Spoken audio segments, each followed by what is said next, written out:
Real quick, the only ask I could ever have of you guys is to help spread the word so we can help more women lose body fat, build muscle, reach their goals, and feel insanely confident. And the only way we can do that is if you rate, review, and share this podcast. So the single thing I ask for you to do is if you could leave a review. It will take you 10 seconds, and it will mean the absolute world to me and may change the world of someone else.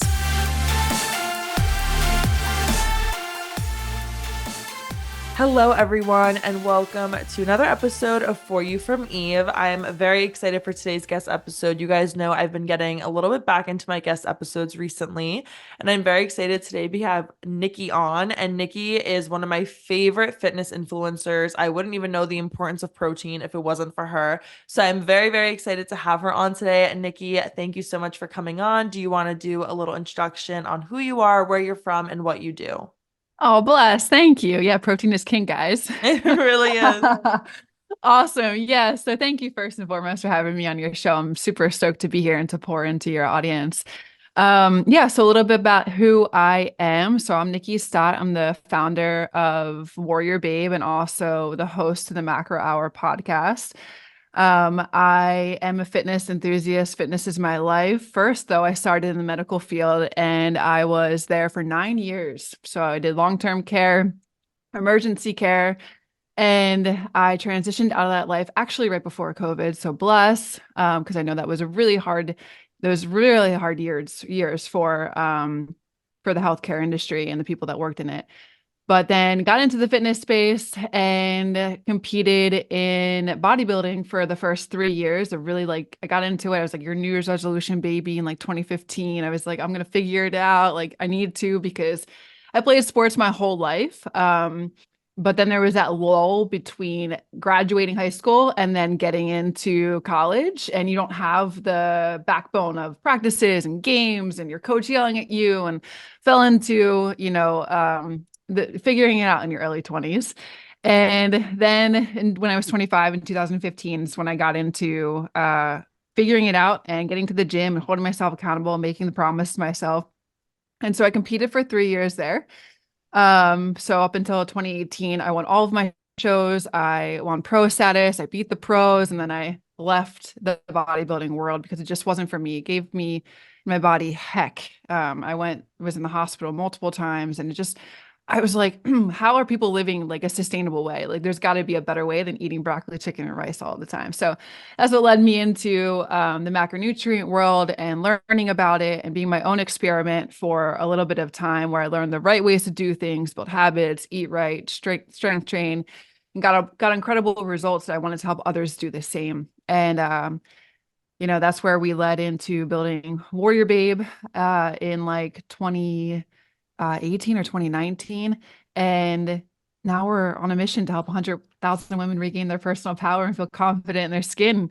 And we have 16,000 women come through our programs. And it's all mainly, strength training and nutrition and macros, but also the pillar that a lot of people, which I love your podcast for, the mindset portion of it all. It's very important to help women break through limiting barriers or beliefs or stories or narratives to help them, really have a full-on transformation process. So it's a little bit about who I am, what I do. And then I'm from Philadelphia, represent.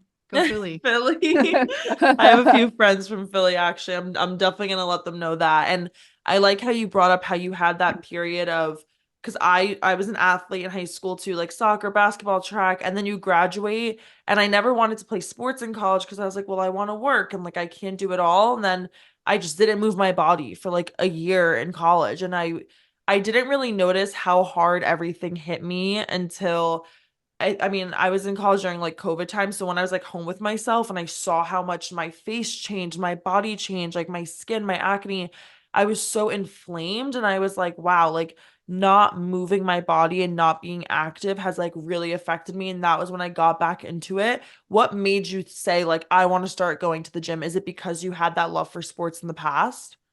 Yes. So getting a little deep here, but I like to do that. I'm very vulnerable and transparent. So We love that here. amazing. Mhm. In those years, I definitely I had so much I knew what that feeling felt like of like playing sports, being in practice, having that routine, having that confidence when you win. Like I did field hockey, basketball, and tracks, very similar, minus soccer.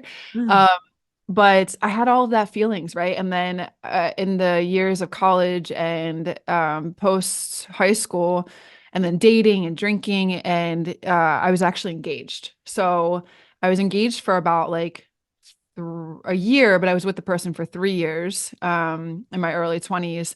And at that, I had lost myself. Like I did not have that feeling anymore of what I felt when I was in high school and sports, and what gave me a sense of purpose almost, right? And so I was like, we broke it off in 2014 around the holidays at the end of the year. And so 2015, it was just like, all right, I need to get back me. I need to figure out me. I need to like, I have this feeling inside, but I want to like show it on the outside. I want to build my body. I want to be strong. I want to be resilient. And that's what just led me to get back into the gym and kind of figure it out for the first few months. Want to take control of your life. You're like, okay, well, I couldn't control that aspect of my life. What can I control from here on out? And that's, I feel like fitness is a big thing people go to because they're like, I can control what my body looks like, what I feel like, how much weight I carry. And it's a very empowering movement. Yeah, amen to that. You've all the control in the world with your food, with your workouts, with getting up, getting it done. And yeah, love that. Yeah. And you said you started off bodybuilding and then you kind of didn't have a good experience with it. So tell us a little bit about why you decided bodybuilding and how it kind of affected you in a negative way. Yeah, so I was kind of naive at the beginning of my journey, right? So I again was trying to learn all of the things in 2015, and I sought out the help of a coach who that's what he did. He jams out on bodybuilding. So I just took his word for everything and I did it. And I was literally like, Nikki, here's a plan that he gave me. And then I was like, I followed it literally to a T. Cause that's just, I'm the type of person, what is it called? Like type A personality. And, so I went down, literally ate the same thing for probably 7 to 8 months leading up to my first show in November.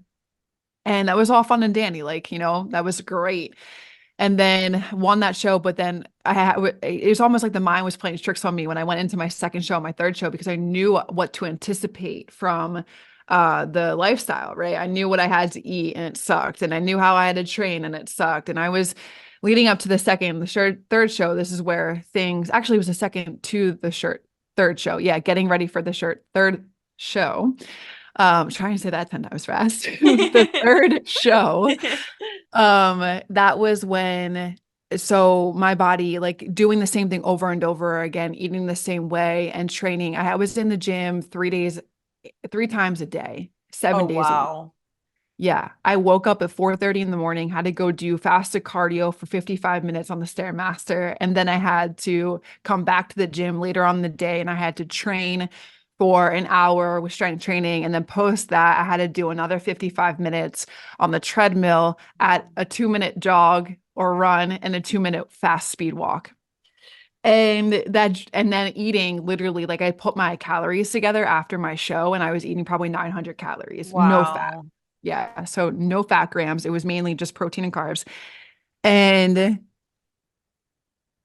pinning the fat, what led me into, so first instance to the hospital was I had rhabdomyolysis. So it's when my body is unable to filter out the lactic acid that's coming from the buildup of strength training over and over again. And my kidneys were taking the brunt of it and they couldn't filter it out fast enough. So I had to get 7 liters of fluid. I left feeling like a puffball after that. And then the other second instance was I joke, this was the most expensive poop of my life because at this time I didn't have health insurance. So fat macros are really important for the digestive tract and helping, to have solid, regular, normal, bowel movements. And so I was backed up. And so I worked in the emergency room at this time and my doctor comes into the room and he was like, Nikki, you're literally full of, Yeah. and I was like, oh, wonderful. Great. And so, yeah, I joke that was my most expensive, Wow. poop of my life. So yeah, so those were 2 times that led me into it. And just like, after the third show, I was like, man, this is not, I'm not okay. I'm cool. Like it's cool with the results that you get. But first of all, it's very short lived. You're on stage being judged by people that don't know you for 10 to 15 minutes. And like, don't get me wrong, it's a great sport in terms of like, you learn, like I learned so much mental discipline. I learned, what it's like to go from point A to point Z to get to a goal, and you're determined to get to it. There's so many great pros to it, but these are mainly the cons I'm speaking to. But I knew that this wasn't the way that I would be able to sustain and be realistic with myself along my fitness journey. So what made me, I had to call it at that point. Like I felt so much pain that I was just like, I need to figure out what is actually true and in alignment with me that will help me to live a balanced life. And that's what led me down the road of learning about macros. And now I train half of the amount of time that I did while bodybuilding. I literally only work out like 4 days a week. So yeah. And it's like, even though that isn't what you ended up doing in the long run, the amount of self-discipline and self-control that you put like you said 55 minutes on the Stairmaster, and I'm like, I did 5 minutes today, and I was like dying. I was like, no, this is not for me. I was like, I can't even make it to 10 minutes today. And it's like, you have that power now to push yourself in those moments and to like tell yourself like, this is something I'm capable of. For anyone listening who's kind of in that mindset of they can't even get themselves up to go to the gym, what is your advice for someone who lacks that self-discipline and that self-motivation? Oh, yeah. Well, first and foremost, I think that 99% of the success that I've experienced is directly correlated to my ability to act despite how I feel, right? So a lot of people that may be listening to this, and I have struggled in moments too where I'm not always motivated to do the thing, but I have built that discipline needed to get things done, no matter what emotion that I'm feeling, right? You can't rely on motivation to work out or to hit your daily macros. Motivation ebbs and it flows, and your motivation tank is always going to run out. And then you'll just be, you'll give up, and then you'll wait. I mean, so many people may resonate to what I'm saying right now. It's like the constant hamster wheel of motivation. It's like, you when it runs out, you give up, and then you wait for more motivation to come again. And so the way to turn that around is like develop your self-discipline muscle. Rely on self-discipline, not motivation. You're not going to be motivated all of the time, but the discipline that you develop for yourself is what will keep you going. It's the ability to control your feelings and to overcome your weaknesses, and it's the ability to pursue what you think is right to do despite the emotions or despite the temptations to abandon it. So I really heavily rely on my discipline, but then also backed by, to a piggyback on that is you got to know your why. Like you got to have going into a fitness journey. I always joke, like so many clients come into WarriorBabe. I've coached so many clients, and I always ask like, well, why are you doing this? And they're like, oh, but I want to look better. I want to, wear the bikini in the summertime. Like, great. That's very superficial. Can we get a little bit deeper here? Like, why do you really want to do this for yourself? And it gets down to like, oh, I grew up with my mom, like, having and following all of these diet things. I don't want my kids to see me do that. I want to be a role model for my kids. I'm like, cool, now we're getting deeper. Let's go. Like, so having like a why, like what's really going to get you up in the morning when you don't want to do it, when you don't have the motivation, you're still working on building that discipline. Why are you getting up in the morning to do the workout? Why are you choosing to have your protein, carbs, and your fats in a balanced meal as opposed to going to Five Guys and eating a burger? So you got to have a why behind it too. I say that all the time, having a purpose. Like, why are you waking up at 5 a.m.? Why are you going to the gym? You don't have to do those things. There is a reason. It's more than just, well, because I want to be healthier. No. Why do you want to be healthier? Like, there is a motive behind everything. And this is why I keep this like vision board in my room so that I wake up every morning and I'm like, this is why I'm working hard, because these are the things in life that I want for myself. And so I love how you brought up like having a why, because I say that in every podcast episode. Like, you guys have to have a reason or else you will not be consistent. Like, having a why is the biggest form for consistency to actually work, because if you don't have a reason as to why you're doing something, or you're just doing something because I've been in the situation where I've just done things because other people do them. And I'm like, well, that person's successful in that, so let me copy them so I could be successful too. And then it's like, I don't have my own motive. And it's like, why am I going to stay consistent with that if I don't even care about it like that? Amen. Yeah.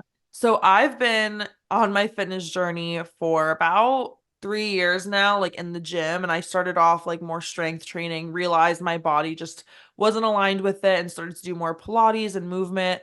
And I've never once heard about macros, talked about macros, nothing. So explain, yeah, I know. Explain to me What? and the audience what macros are and the importance of them, because maybe this is the reason a lot of us don't see progress, is because we're not really focused on the inner. Girl, yes. Yes, man. We can make a whole podcast on this Yeah, let's topic. hear it. I'm excited. Yeah. Well, let me also just say that I resonate with you too with not knowing what macros were. Because when I first started my journey, I did the bro diet, did the bodybuilding diet. I learned then that, okay, this is protein, this is fat, this is carbs. But I remember first starting out and I knew when I was doing it myself, I was like, I knew I had to get more protein. And I was like, what foods even have protein? Mhm. So was Googling that at the beginning of my journey. So yeah, I totally get it. And that means I just need to go a little bit harder with my social media macros, get it out to Well, I know everybody, because man. of you. Ever since I followed you, I'm Yeah. like, okay, now I'm kind of understanding this a little bit. But prior to you, I feel like it's not talked about. And I'm always someone that's like, why aren't I seeing progress? So it's good help. Yeah. Yeah. So first, maybe like why people aren't seeing progress. One, overeating, but also the awareness to the food, right? Like what we say to women that come into WarriorBabe, the first thing that we have them do in their first 7 days is they have to track their food. They have to open up MyFitnessPal. They have to log how they normally would eat. And then it's like a eye opener at the end of the week, being like, dang, I'm only getting 900 calories, 1200 calories. And that's the thing. There's a difference between calories and macros. But first and foremost, macros are protein, fats, and carbs. There is a macronutrient that is not brought into that, which is alcohol, and alcohol still has calories in it. It has 7 grams per calorie. Mhm. So, truly can't to say there's 100 calories on there and there's only 2 grams of carbs. That ain't real. You gotta think about where those calories coming from. Yeah. So protein is the macronutrient god. It's the most important protein for, building and repairing muscle tissue and building nails, building your hair, building the strength of like a lot of things. And also keeps you feel full and satiated throughout the day. So if you're listening to this and you're someone that by the end of the day, it's like, oh man, I want like all of the sweets, or I want like all of the carbs, or you want to snack your night away.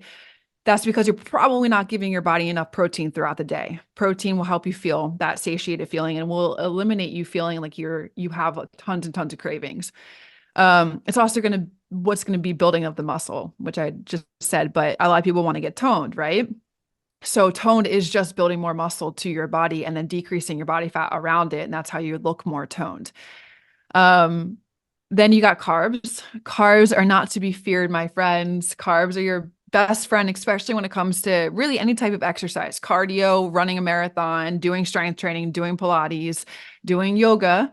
What they're going to do is give you the energy to perform those things, give you the energy to perform normal lifestyle activities. It gives you energy through work, gives you energy to run around with your kids, gives you energy to get up and get it done on a regular basis. It's the macronutrient that gives your brain fuel. Like you need it. You can't eliminate it. And then fats are, and then mind you, like those two are only 4 grams per calorie. So they are a little bit less on the dense side. You got fats that are 9 grams per calorie, so they're a little bit more dense. But those are really good for your hormones, ladies. They're really good for having good bowel movements, for cell function, for everything. Kind of the glue. All 3 of them really all work together. How do you incorporate them into your diet without like being overwhelmed? Hey, just want to drop a huge appreciation to you guys listening to the show. It means a lot. I hope you guys are enjoying it, and there's so much more to come with it. If you are enjoying it, hit the subscribe button. I'd appreciate that tons. And also, it would help this podcast reach others who need to hear these messages too. Thanks so much, guys. Let's get back to the show. Yeah. Okay. So the difference between a lot of people focus on calories, right? So mainly, if you want to go and try to follow a program or try to follow like a nutritional plan, it may be like, okay, let's start working at 1,800 calories or 1,900 calories or 2,000 calories, right? And that's all great and dandy because that's probably what you need to focus on in order to lose body fat or lose weight. However, getting a little bit level deeper is like, what is the makeup of those calories, right? Because a lot of people will focus on at the end of the week that the WarriorBabes have, it's like, oh, there's carbs and there's fats making a majority of that calorie count and less protein. A lot of women struggle getting protein in. So it's about breaking the calorie down to a different focus of like, okay, and this is just broadly speaking, please everybody know that macros are very individual.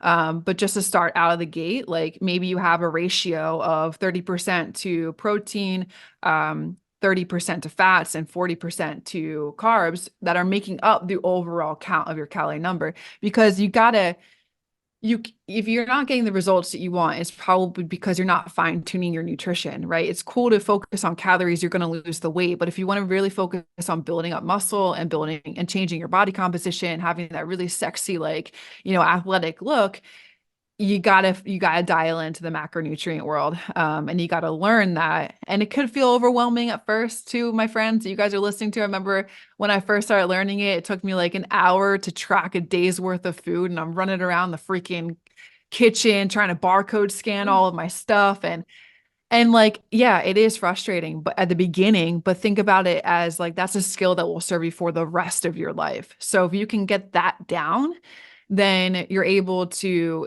nowadays, 9 years into my journey, it's like I could eat normally how I would throughout the day. And then come 4 p.m., I could log all my food into my fitness pal just to kind of see where I'm at. And then I know what I need to eat for the rest of the night. So, but macros, like it's really paying attention to, making sure you're getting all three of them, because all three of them work really well together to get you results. Yeah, I've been upping my protein, like just like through eggs and chicken. Like I'm trying to have like so much more eggs and chicken. And with carbs, I gave up gluten like 3 months ago. And when I first gave up the gluten, I wasn't having gluten substitutes. Like I wasn't having like gluten-free bread that's like still full of carbs, and my body was shutting down. Like I was going to the gym and I was putting up a quarter of my weight, and like I felt fatigue. I felt like my body just felt so tired and weak. And I was like, what is going on? And so I called my cousin who also went gluten-free, and she's like, you have to get in your carbs. She was like, carbs are your energy. They go, carbs are your friends. Like without the pastas and the like all this stuff, like your body will start to get tired. And she was like, you can find gluten-free alternatives for it too. Like it's so important, especially if you're an active person. Yes, amen to that. Carbs are your best friend. And two, like what a lot of women freak out because they think carbs make them fat, but it's without getting too sciencey, it's fat or carbs hold on to water. Carbs, absorb water when you eat them. So what you may be reflecting on the scale is just water weight, not fat. So it's actually a perfect way of not getting too sciencey with it. Short and Yeah. simple. And is there like I don't know if there's necessarily a preference or if there's one that's better than the other, but when it comes to like protein powders versus like chicken or eggs, is one better than the other? Yeah, great question. I would totally prefer the majority of the foods that you're trying to get protein in come from whole foods like chicken, ground beef, ground turkey, eggs, egg whites, tofu, sea, white fish, even salmon, but salmon has some fat, so just watch that. Protein powders are good, but they shouldn't be your clutch to try and get your protein in. And same thing with protein bars. They're processed. The protein makeup isn't all there as it would be coming from whole foods. Yeah. And then since starting, because you had a fitness journey and then you had a fitness journey when you were focusing on what you were putting in your body, what are some of the biggest differences that you've seen when you were kind of just working out without really like focusing on those macros and doing what was best for you internally? And then when you started to incorporate that? I would say with the workout portion side of things, when I was doing bodybuilding, I was overtraining. I was literally just like, it was just way too much load and volume on my body. Then, doing so much cardio, doing strength training almost like 6 to 7 days a week, it was shutting down. Like if I continued to do that, I think it would have shut down my body even more. My hormones, it probably the next layer would have been hormones. Like things would have been completely off, I probably would have tanked my cortisol. I probably would have messed up my, like anything. My thyroid probably would have been next to as well. So with the big difference when it came from the switch to bodybuilding to, uh, and first of all, yeah, I was only eating like 1,200 calories. Now, on this side of things, like what I'm doing now, training 4 days a week, sometimes full body split, sometimes push pull, sometimes I'll do bro splits. But I'm eating like 2,200 calories in a day. I have upwards of like 280 grams of carbs and 55 grams of fats, and my protein is around my body weight, which it should be for anybody listening, should be the grams, 1 gram per your pound of body weight that you're trying to get into it for a day. But I'm eating so much more food, and I have the best results, I think, even like better than bodybuilding, better than, I mean, I'm not as lean, but I don't want to be that lean. And yeah, training 4 days a week. But also my recovery time has increased.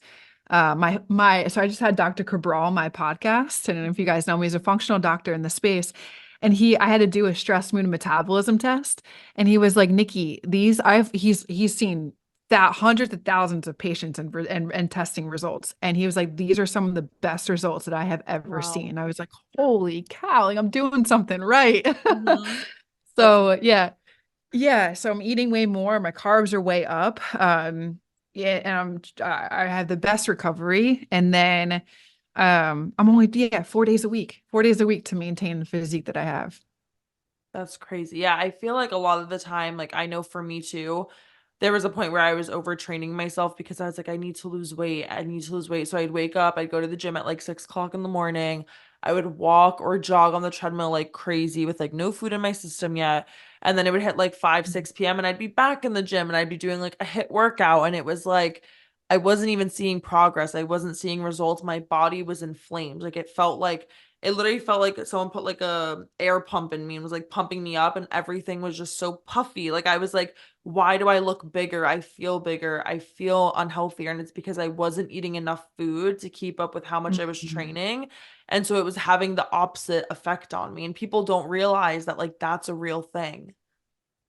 Yes. And to that point, what was probably also increasing internally was your cortisol was probably rising.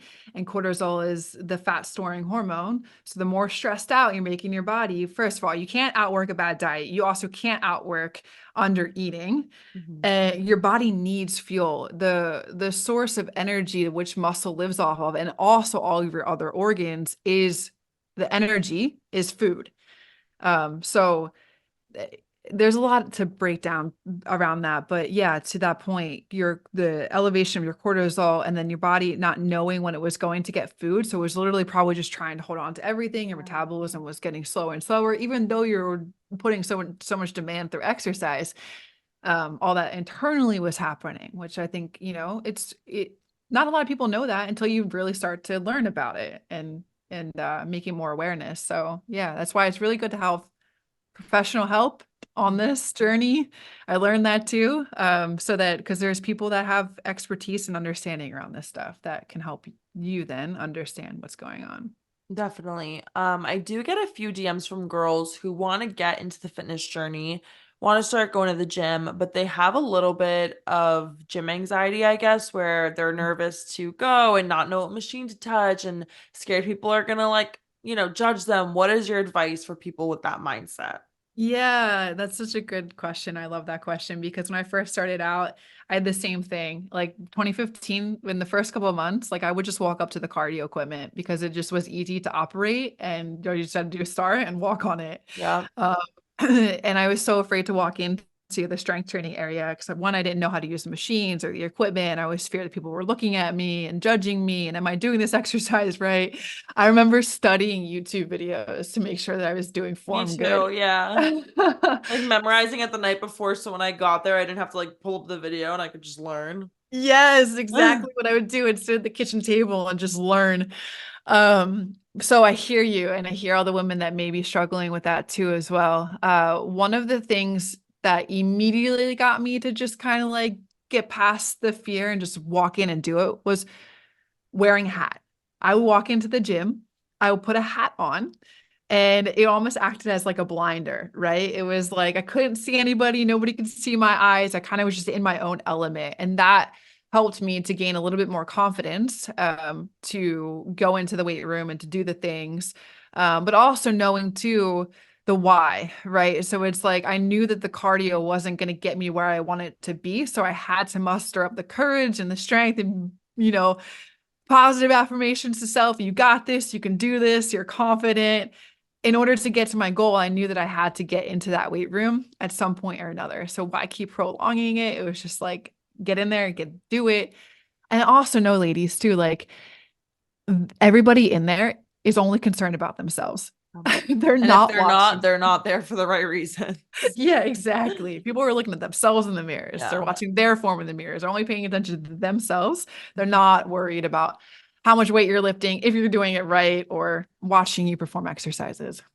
Yeah, very true. And the hat thing is so funny because I used to wear the same green Yankee hat every single day. And my friends at the gym now that like weren't my friends in the before, they would call me Green Machine before they even met me. They're like, "Oh, Green Machine just walked in," because I'd wear the same exact green hat every time. And I was like, yeah, like I was so like same thing. I would go to the treadmill for like an hour and do an ab workout on like the little mat and like go home. And then I started to like play with the leg press and the squat rack and like all this stuff. And I would force my sister to come with me. I was like, I'm not going alone. Like, what if, and I've been at a gym where I don't remember the exact name of the machine, but it's like you put the pads on your shoulders and you squat and then you like squat up the weight and you like have to like latch it back to lock it back in. And I remember I like didn't know how to lock it back in. So I'm sitting there in squat form and I'm looking around. I'm like, oh my God, I'm stuck. Like, I don't know how to get back up. The weight was too heavy. I was, oh my God, terrified. I look around. I'm like, help me. And this one guy sees me and like, help me latch it back in. And I was like, honestly, it doesn't get worse than that. And I promise you won't be in that situation. So it's like, it's fine. Like now I go to the gym every day and like, no one knows. And like you said, everyone is there for themselves. No one cares what you're doing. And if someone is sitting there like judging you and staring at you, then they're not there for the right reasons. I look back at old videos of me from 3 years ago and I was like, what kind of form was that? And why wasn't anyone telling me that that's what I was doing? That's so funny. Yeah, I hear you. I hear you. Crazy. So my favorite thing to do when I end off episodes is asking for my guest's favorite quote and just a quote that you live by and a quote that gets you through. I'm a big quotes girl, and I feel like it's just nice to have that little motivation in your day. Yeah. So my favorite quote is every action you take is a vote for the type of person you wish to become. And that's by James Clear. Atomic Habits is his book. Such a good book, but Such a good book. it just dives into the importance of small habits that contribute to significant changes to your lives, to your identities. Like if I look back at when I first started my fitness journey, it's like I have a completely different identity and a completely different life now because I wanted that. So I made every single day I made an action that was a vote towards becoming my future self. So I think that's definitely one of my favorite quotes.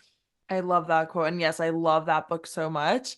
Thank you so much for coming on to my show. For everyone listening, where can they find you next? We're also going to be recording for Nikki's show, actually. So definitely make sure you guys check that out. But where can everyone find you? Instagram, TikTok, podcast, all that stuff.